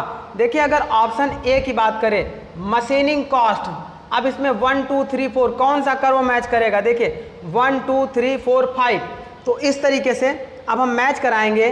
तो जब मशीनिंग कॉस्ट की बात करेगा तो देखिए यहाँ से इस तरीके से मशीनिंग कॉस्ट का कर्व जाता है। तो ये हमारा जब कर्व जाएगा तो इसका ऑप्शन देखिएगा 1 अगर हमारा हो जाए, सॉरी मशीनिंग कॉस्ट का ऑप्शन देखिए यहाँ 4 है, ये 4 मशीनिंग कॉस्ट है। तो ये मशीनिंग कॉस्ट आपका किससे मिल जाएगा? 4 से मिल जाएगा। इस तरीके से सेकेंड बात करते हैं हम टूल कॉस्ट। टूल कॉस्ट तो अभी इसे छोड़ दीजिए। थर्ड बात करिए टूल ग्राइंडिंग कॉस्ट, और उसके बाद ये टूल जो कॉस्ट है हमारा, ये टूल चेंजिंग कॉस्ट है। ये जो टूल कॉस्ट है हमारा, ये टूल चेंजिंग कॉस्ट है। तो सबसे पहले देखिए जब ऐसा हमारा ये ग्राफ जाता था तो पहले टूल चेंज होता था, फिर टूल रीग्राइंड होता था। तो 3 नंबर पे टूल चेंजिंग कॉस्ट है, इसका मतलब टूल चेंजिंग कॉस्ट को 3 से मैच करा देंगे। नेक्स्ट देखिए टूल रीग्राइंडिंग कॉस्ट। तो जो ग्राफ आपका 2 दिखाई दे रहा है, ये वाला जो ग्राफ 2 नंबर का, ये आपका टूल रीग्राइंडिंग ग्राफ है। तो इस तरीके से इसको मिला देंगे। उसके बाद देखिएगा नॉन प्रोडक्टिव कास्ट। तो ये वाली जो कास्ट आपकी जा रही है, ये मैंने बताया था लेक्चर में आपको कि ये वाली हमारी कौन सी कास्ट होती है? Non productive cost. तो इस तरीके से क्वेश्चन हमारा सॉल्व हो जाएगा। नेक्स्ट क्वेश्चन की बात करते हैं। देखिए ये क्वेश्चन भी आपका UPRVUNL 2014 में आया था। अगले क्वेश्चन की तरफ बढ़ते हैं। देखिए नेक्स्ट क्वेश्चन है फॉर विच मटेरियल, निम्न में से कौन से मटेरियल के लिए the cutting speed will be minimum for machining. तो ऐसा कौन सा मटेरियल होगा जिसमें कटिंग स्पीड हम मिनिमम रख सकते हैं? तो आप जानते हैं जो सबसे हार्डर मटेरियल होगा उसकी कटिंग स्पीड मिनिमम रखी जाती है। तो आइए चेक करते हैं कौन सा मटेरियल इसमें हार्ड है। तो देखिए एल्यूमिनियम आपका डक्टाइल मटेरियल हो गया, ब्रास आपका ये भी लगभग डक्टाइल है, कॉपर भी, लेकिन कास्ट आयरन सब इन सब में हार्ड मटेरियल है। इन तीनों के रेफरेंस में कास्ट आयरन हार्ड मटेरियल है, तो इसका आंसर हो जाएगा कास्ट आयरन। ये उत्तराखंड जेईई 2013 में आया हुआ था। अगले क्वेश्चन की तरफ बढ़ते हैं। ये कह रहा है select the most appropriate alternative about cutting fluid. ये कह रहा है कटिंग फ्लूइड के रेफरेंस में सबसे सुटेबल ऑप्शन को सिलेक्ट करिए कटिंग फ्लूइड के रेफरेंस में। तो इसमें देखिए ऑप्शन ए दिया है इट रिड्यूस हीट जनरेशन। तो बिल्कुल स्टूडेंट, जब हम कटिंग फ्लूइड का यूज करते हैं तो हीट हमारी क्या होती है, रिड्यूस होती है। सेकेंड पॉइंट दिया है it wash away the chip from metal. ये भी सही कह रहा है, वॉश अवे मतलब यह चिप को आसानी से ले जाता है, चिप को वॉश करने में मदद करता है। तो ये भी हमारा क्या हो जाएगा, सही हो जाएगा। नेक्स्ट देखिए इट रिड्यूस एनर्जी कंजप्शन। ये भी बात सही कह रहा है, जब हमारा फ्रिक्शन फोर्स कम होगा तो हमारा फोर्स कम लगेगा, फोर्स कम लगेगा तो पावर कंजप्शन या एनर्जी कंजप्शन कम होगा, मतलब एनर्जी को रिड्यूस करेगा। तो लास्ट ऑप्शन है आल। तो ये हमारा तीनों सही हो जाएगा। ये भी क्वेश्चन आपका उत्तराखंड जेईई 2013 में आया हुआ था। चलिए अगले क्वेश्चन की ओर बढ़ते हैं। देखिए नेक्स्ट क्वेश्चन हमारा है material having highest cutting speed. ये कह रहा है दिए गए मटेरियल में सबसे हाईएस्ट कटिंग स्पीड हम किस पे ले सकते हैं। तो आप जानते हैं जो सबसे सॉफ्टर मटेरियल होगा या डक्टाइल मटेरियल होगा उस पर हम सबसे हाईएस्ट कटिंग स्पीड ले सकते हैं। तो देखिए एल्यूमिनियम ही सबसे, इन सब में देखिए aluminium, bronze, cast iron, high speed steel, तो हम किस पे, एल्यूमिनियम पे सबसे अधिक स्पीड ले लेते हैं। ये क्वेश्चन आया था इंडियन ऑर्डिनेंस फैक्ट्री 2014 IOF 2014। अभी इंडियन ऑर्डिनेंस फैक्ट्री में लगभग 900 वैकेंसी रिमेन है, पेंडिंग है, बहुत दिनों से नहीं आ रही हैं, मे भी हो सकता है फ्यूचर में आ जाएं। तो इस तरीके से ये हमारा इंडियन ऑर्डिनेंस फैक्ट्री में आया था। इंडियन ऑर्डिनेंस फैक्ट्री में जो सीटें हैं वो लगभग 4500 रिमेन्स है, जो RTI द्वारा पता चला है, लोग पता करते रहते हैं। बट अगली जो वैकेंसी आनी है उसकी बात कर रहे हैं। तो 900 के अप्रॉक्स आनी थी, एक बार नोटिफिकेशन आ भी गया था, कैंसिल हो गया था, क्या हुआ था, वो गवर्नमेंट की पॉलिसी थी। तो इस तरीके से उसकी सीटें अभी नहीं आई हैं, मे भी फ्यूचर में आ सकती हैं। चलिए आगे की बात करते हैं। देखिए नेक्स्ट क्वेश्चन आपका है essential property of tool material used for high speed machining. ये देखिए कह रहा है essential properties of tool material, ऐसी कौन सी ज़रूरत की प्रॉपर्टीज होती हैं, एसेंशियल मतलब ज़रूरी, बहुत ज़रूरी प्रॉपर्टीज होती हैं जो हम हाई स्पीड मशीनिंग में ध्यान देते हैं। तो सबसे पहले चलिए पढ़ते हैं क्या क्या दिया है। ये भी क्वेश्चन देखिएगा इंडियन ऑर्डिनेंस फैक्ट्री 2014 में ही आया था, IOF Indian ordnance factory. Option देखिए red hardness and impact resistance. तो सबसे पहले देखिएगा इम्पैक्ट मतलब टूल तेज़ी से आए और तेज़ी से सेपरेट हो जाए, तो उससे मतलब नहीं है हमारा। जब हाई स्पीड की बात होगी तो रेड हार्डनेस तो हमारा रहेगा, इस पे देखिए इनमें से रेड हार्डनेस हमारा रहेगा लेकिन इम्पैक्ट रेजिस्टेंस नहीं रहेगा, तो इसलिए ये ऑप्शन गलत हो जाएगा। नेक्स्ट बात कर रहे हैं, देखिए red hardness and wear resistance. देखिए ये बात सही कह रहा है। नेक्स्ट बात कर रहा है टफनेस एंड इम्पैक्ट रेजिस्टेंस, तो इम्पैक्ट का इससे कोई मतलब नहीं है। Next red hardness, wear resistance and toughness. अब देखिएगा यहाँ पर जब बात कर रहा है red hardness, wear resistance and toughness, जब कटिंग स्पीड हाई की बात करेंगे तो इन तीनों प्रॉपर्टीज का एसेंशियल होना जरूरी होता है। तो इसका ऑप्शन हमारा सही हो जाएगा red hardness, wear resistance and toughness. हालांकि देखिए ऑप्शन बी में आप अगर कभी कभी होता है कि आप पूरा ऑप्शन नहीं पढ़ते हैं और दूसरे तीसरे में अगर आपको सही मिल गया तो आप सही करके चले आते हैं, और उसी को हम लोग सिली मिस्टेक कहते हैं। जैसे देखिए ऑप्शन नंबर बी में नहीं, ऑप्शन नंबर सी में देखिए टफनेस दिया है and impact resistance. B option देखिए आपको बी भी सही लग रहा है, रेड हार्डनेस है और वियर रेजिस्टेंस है। ऑप्शन ये भी सही है, लेकिन बी में देखिएगा रेड हार्डनेस वियर रेजिस्टेंस के साथ टफनेस भी है। तो इस तरीके से ऑप्शन को भी पूरा पढ़ा करिएगा, तब ऑप्शन आंसर दिया करिए। चलिए अगले क्वेश्चन की ओर बढ़ते हैं। देखिए क्वेश्चन हमारा नेक्स्ट है, which one of the following cutting tool bits are made by powder metallurgy process. तो निम्न में से कौन सा टूल हमारा पाउडर मेटलर्जी प्रोसेस के थ्रू बनाया जाता है? तो कार्बाइड टूल हमारा पाउडर मेटलर्जी प्रोसेस के थ्रू बनाया जाता है। चलिए ऑप्शन देखिए, कार्बन स्टील टूल ये कास्टिंग के थ्रू बनाया जाता है। स्टीलाइट टूल ये आपको रोलिंग के थ्रू बनाया जाता है, इसको हमने यूकॉन टूल के माध्यम से बनाया था। उसके बाद टंगस्टन कार्बाइड टूल, तो ये आपका सही ऑप्शन हो जाएगा। हाई स्पीड स्टील ये भी गलत हो जाएगा। तो इस तरीके से इसका ऑप्शन हो गया टंगस्टन कार्बाइड। अभी मैंने थोड़ी देर पहले लेक्चर में आपको बताया था, ये क्वेश्चन एमपी सब इंजीनियर 2015 में आया हुआ था। चलिए आगे बढ़ते हैं। नेक्स्ट क्वेश्चन है आपका, a good cutting fluid should have. ये कह रहा है कि एक गुड कटिंग फ्लूइड में क्या प्रॉपर्टीज होनी चाहिए?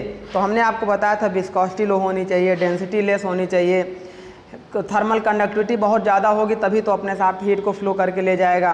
तो इस तरीके से आइए पढ़ते हैं। देखिए ये कह रहा है लो थर्मल कंडक्टिविटी, गलत। थर्मल कंडक्टिविटी हाई होनी चाहिए तभी वो हीट को अपने साथ लेके जाएगा। नेक्स्ट कह रहा है हाई डेंसिटी, तो ये भी गलत है। डेंसिटी हमारी फ्लूइड की क्या होनी चाहिए? लो होनी चाहिए। नेक्स्ट कह रहा है हाई विस्कोसिटी, ये भी रॉन्ग हो जाएगा। विस्कोसिटी हमारी लो होगी तो फ्लूइड ज़्यादा फैलेगा, ज़्यादा सरफेस एरिया को कवर करेगा। और ये कह रहा है हाई स्पेसिफिक हीट, तो ये बिल्कुल सही कह रहा है। ये क्वेश्चन आपका DMRC JEE 2013 में आया हुआ था। चलिए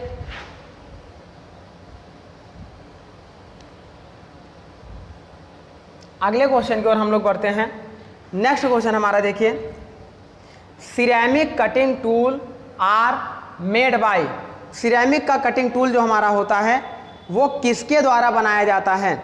तो देखिए यहाँ पे दिया है mixture of oxide of aluminium. तो ये बिल्कुल सही कह रहा है। जब हम सिरेमिक का टूल बनाते हैं, सिरेमिक का टूल बनाते हैं तो इसमें हम क्या करते हैं? मिक्सचर लेते हैं। किसका मिक्सचर लेते हैं? एल्यूमिनियम ऑक्साइड का मिक्सचर लेते हैं। इस तरीके से हम सिरेमिक टूल को बनाते हैं। सिलिकॉन ऑक्साइड का नहीं लेते हैं, टंगस्टन कार्बाइड का नहीं लेते हैं, टाइटेनियम कार्बाइड का नहीं लेते हैं। टाइटेनियम, टंगस्टन एंड टेंटुलम ये हमारा कार्बाइड टूल के मिक्सचर होते हैं, और mixture of oxide of aluminium ये हमारा सिरेमिक कटिंग टूल के लिए होता है। ये क्वेश्चन भी आपका देखिए यहाँ से लेके यहाँ तक तीनों DMRC 2013 में ही आए थे, तो ये क्वेश्चन भी DMRC में ही आया था। अगले क्वेश्चन की बात करते हैं। No cutting fluid is normally use while machining. तो सिंपल सी बात है, कास्ट आयरन हमारा होता है, जब कास्ट आयरन की मशीनिंग करते हैं तो कटिंग फ्लूइड का यूज नहीं कर रहे हैं। ऑप्शन है एल्यूमिनियम, गलत। एल्यूमिनियम में हम केरोसिन का यूज करते हैं, याद रखिएगा। एलॉय स्टील ये भी गलत हो गया। यहाँ देखिए कास्ट आयरन ये हमारा सही होगा। CI मतलब कास्ट आयरन। चलिए ये भी आपका क्वेश्चन DMRC 2013 में आया था। देखा DMRC 2013 में तीनों क्वेश्चन कितने आसान आए थे।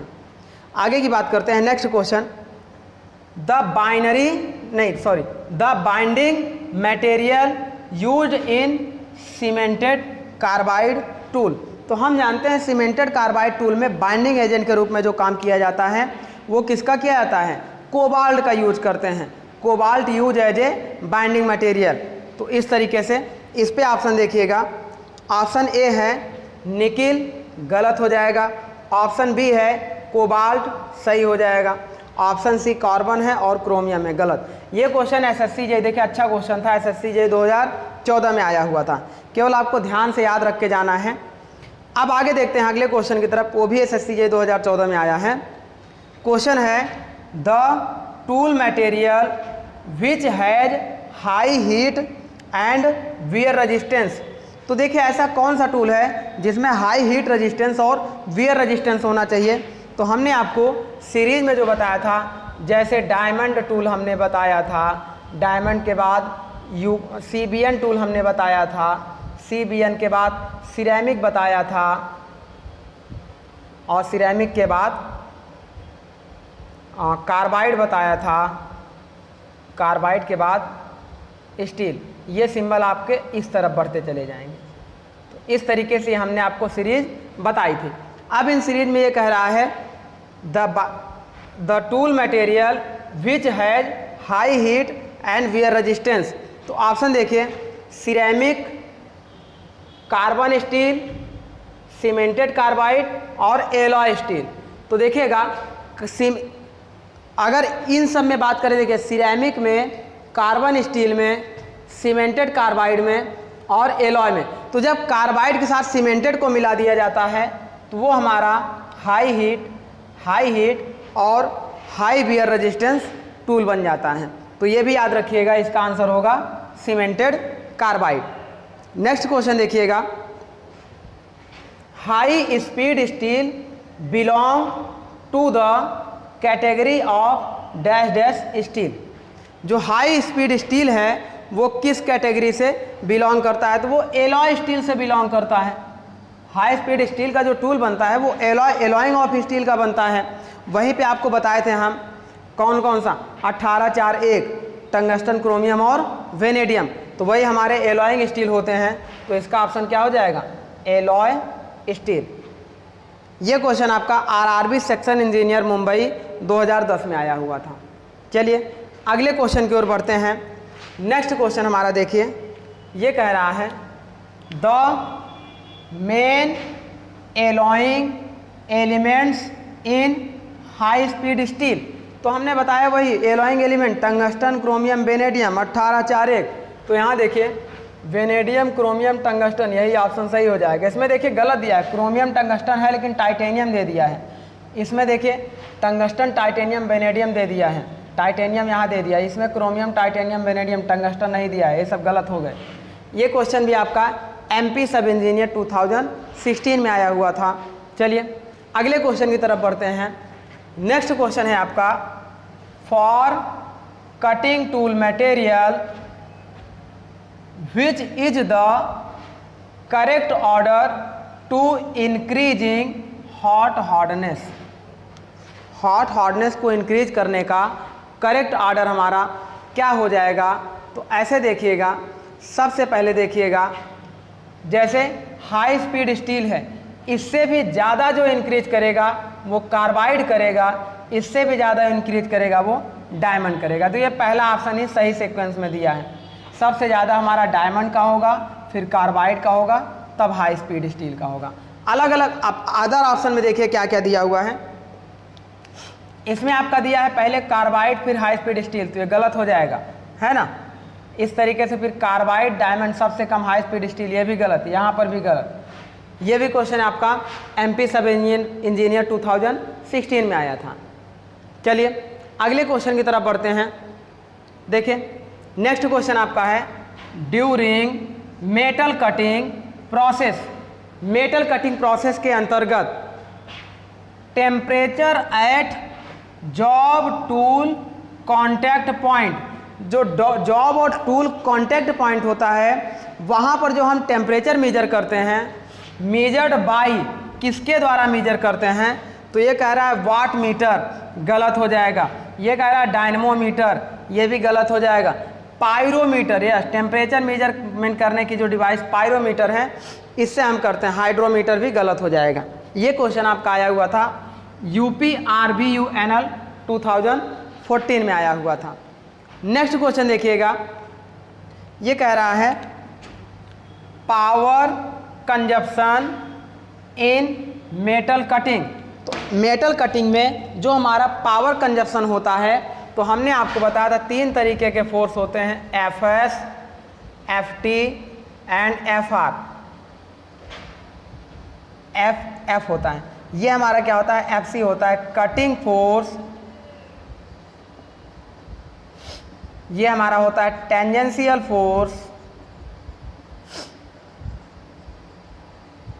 और ये हमारा होता है रेडियल फोर्स। और सबसे ज़्यादा जो रिस्पॉन्सिबल होता है कटिंग के लिए वो हमारा एफ रिस्पॉन्सिबल होता है, टेंजेंशियल फोर्स रिस्पॉन्सिबल होता है। लेकिन अगर आप शियर फोर्स की बात करेंगे तो shear force always greater than cutting force होता है और shear force always greater than friction force भी होता है। ये भी 2 पॉइंट आप याद रखिएगा। यहाँ से देखिए हमने बताया जब मटेरियल शियर होता है तो जिस डायरेक्शन में शियर फोर्स लगता है, जब शियर फोर्स ज़्यादा होगा कटिंग फोर्स से तभी मटेरियल शियर होता है। लेकिन यहाँ देखिए मेनली रिस्पॉन्सिबल होता है टेंजेंशियल फोर्स या थ्रस्ट फोर्स। तो ये कह रहा है power consumption in metal cutting is mainly due to, सबसे ज़्यादा किससे होता है? टेंजेंशियल फोर्स से होता है। ऑप्शन ए है टेंजेंशियल फोर्स, यही आपका सही हो जाएगा। इस तरीके से ऑप्शन बी देखिए लॉन्गिट्यूडनल फोर्स दिया था, option C normal force, frictional force, तो इसका ऑप्शन टेंजेंशियल फोर्स हो जाएगा। अगले क्वेश्चन की तरफ बढ़ते, ये क्वेश्चन आपका UPRBUNL 2015 में आया हुआ था। नेक्स्ट क्वेश्चन की ओर बढ़ते हैं। नेक्स्ट क्वेश्चन आपका दिया गया है in high speed steel tungsten can be substituted by. तो हमने आपको उसमें बताया था कि जब हमें टंगस्टन को रिमूव करना होता था तो हम किससे रिमूव करते थे? मॉलिब्डेनम से रिमूव करते थे। आप याद करिए थोड़ी देर पहले लेक्चर में जो मैंने आपको बताया था कि हाई स्पीड स्टील की मशीनिंग करते थे तो हम टंगस्टन को रिमूव करते थे किससे? मॉलिब्डेनम से। तो इसका ऑप्शन क्या हो जाएगा? मॉलिब्डेनम हो जाएगा। अगले क्वेश्चन, ये भी क्वेश्चन आपका RRB JEE, देखिए RRB JEE सेक्शन इंजीनियर 2012 में आया हुआ था। नेक्स्ट क्वेश्चन की ओर बढ़ते हैं। वो क्वेश्चन हमारा है what effect does the low cutting speed have on carbide tool workpiece. इस क्वेश्चन को देखिएगा, ये कह रहा है what effect does the low cutting speed, ऐसा कौन सा प्रभाव होगा जिसमें लो कटिंग स्पीड होगी on carbide tool workpiece, carbide tool और वर्कपीस के लिए। तो जब हमारा लो कटिंग स्पीड होगी तो उस समय क्या होगा?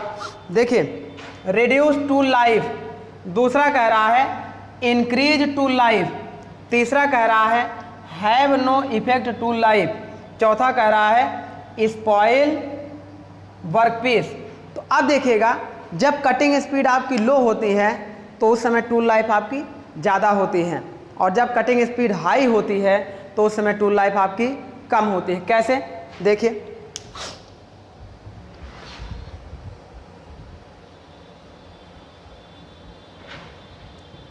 सबसे सपोज करिए कि जैसे 10 मीटर पर मिनट अगर कटिंग स्पीड होगी तो मान लीजिए ये 20 कंपोनेंट बनाएगी। एक टूल आपका, ये 1 टूल के हम एनालिसिस कर रहे हैं, और अगर हम कटिंग स्पीड क्या कर दें, मान लीजिए 30 मीटर पर मिनट कर दें, तो ये क्या करेगा? अब एक टूल आपका 20 कंपोनेंट बनाएगा क्या? नहीं बनाएगा, ये कम हो जाएगा। इस तरीके से इसकी टूल लाइफ हमारी क्या हो जाएगी? जब कटिंग स्पीड बढ़ा देंगे तो हमारी टूल लाइफ कम हो जाएगी। तो इस तरीके से इसका मेन रिस्पॉन्सिबल होता है इंक्रीज टूल लाइफ। जब हम कटिंग स्पीड को डिक्रीज कर देते हैं तो टूल लाइफ हमारी इंक्रीज कर जाती है। इसका सिंपल सा समझने का तरीका यही है कि सपोज करिए कि हम 10 मिनट में जितने टूल के द्वारा मटेरियल से रिमूव कर रहे थे धीरे धीरे, तो वो टूल हमारा काफ़ी देर तक चलेगा। लेकिन 10 मिनट में काफ़ी हाई स्पीड से हम बार बार मटेरियल का रिमूवल करेंगे तो नंबर ऑफ मशीनिंग कंपोनेंट बढ़ जाएगा, ज़्यादा टूल को मेहनत करनी पड़ेगी, तो इस वजह से उसकी टूल लाइफ कम हो जाएगी। तो ये क्वेश्चन आपका RRB सेक्शन इंजीनियर बेंगलोर 2012 में आया हुआ था। तो ये स्टूडेंट हमारा टूल मटेरियल से रिलेटेड ये क्वेश्चन था। सारे क्वेश्चन लगभग आसान थे, बस आपको डेटा याद रखना है। तो ये सारे डेटा बेस क्वेश्चन थे, आपको दिमाग में याद करके रट करके जाना है, और बहुत आसान थे, कोई कठिन क्वेश्चन नहीं था। तो इस तरीके से इस क्वेश्चन को हमने और आपने अच्छे से कंप्लीट किया।